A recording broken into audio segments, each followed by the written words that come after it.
So ngayon, nakapag-ipon ako ng mga 50 mil. Kung magnenegosyo ba ako, papatuloy ko muna yung pag-iipon ko.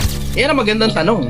Kahit OFW, tanong din yan eh. May konting pera ka, ano bang gagawin mo? Magnenegosyo ka ba o pagpapatuloy mo yung pag-ipon? Etong sagot ko sa inyo, hindi ka magkakamali rito. Hindi ito parang katulad ng advice ng iba, pulpul, na alam mong hindi applicable sa lahat. Ito, applicable sa lahat to. Anong gagawin mo kapag may pera ka, 50 mil, tapos hindi mo pa alam kung anong gagawin mo, tapos empleyado ka, magnenegosyo ka ba o itutuloy mo yung pag-ipon mo? May pera ka, 50 mil. May pera ka, hindi mo pa alam kung anong ginagawa mo, kung magnenegosyo ka ba o dadagdagan mo yung ipon mo, wag mo munang galawin yung pera hanggang alam mo na ginagawa mo. Dagdagan mo lang ipon mo. Hindi ka magkakamali dyan. Bakit? Kasi you can always go wrong doing business pag hindi mo alam ang ginagawa mo. Pag ang pera mo, inilagay mo sa isang sistemang hindi mo alam kung anong ginagawa mo, automatic consider it gone. Ubus na yan. Pero hindi ka magkakamali kahit kailan dun sa konsepto na pag hindi mo pa alam kung anong ginagawa mo, dugtungan mo pa ipon mo. Hindi mo pa rin alam kung anong ginagawa mo, dugtungan mo pa ipon mo. Hindi mo pa rin alam kung anong ginagawa mo, dugtungan mo lang ulit ang ipon mo. You can never go wrong sa pag-ipon hanggang mamatay ka. Pero you can always go wrong and you can always lose money sa paglalagay mo ng pera mo sa isang sistema hindi mo alam kung anong ginagawa mo.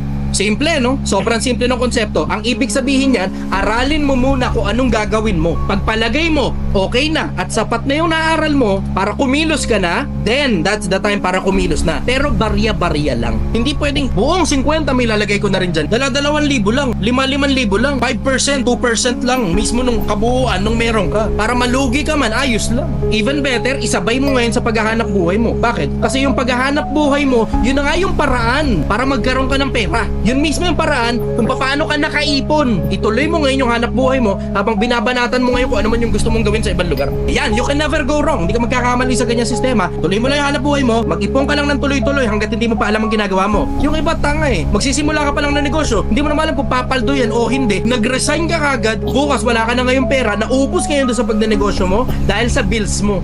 Lalamunin ka ng bills mo, papaalala ko lang sa inyo. Pero tignan mo, pagka tuloy-tuloy ka lang na nagtatrabaho, tuloy-tuloy ka lang na nag-iipon, yung sobrang oras mo at yung sobrang konting pera mo, yun ngayon yung pinagkakasya mo para makapagsimula ng kahit na anong maliit lang muna na endeavor sa umpisa, hindi ka magkakamali ron. Kasi pumalpak man yung endeavor mo, you still have your money-making job. At the end of the day, hindi ka magkakamali kapag ipon ka lang ng ipon. Pilipinas, walang ibang mag-a-advise sa'yo ng ganyan. Karamihan sa mga influencer sa Pilipinas, lalo na pagdating sa finances, ang ituturo sa inyo, gumastos ka ng gumastos, ubusin mo pera mo.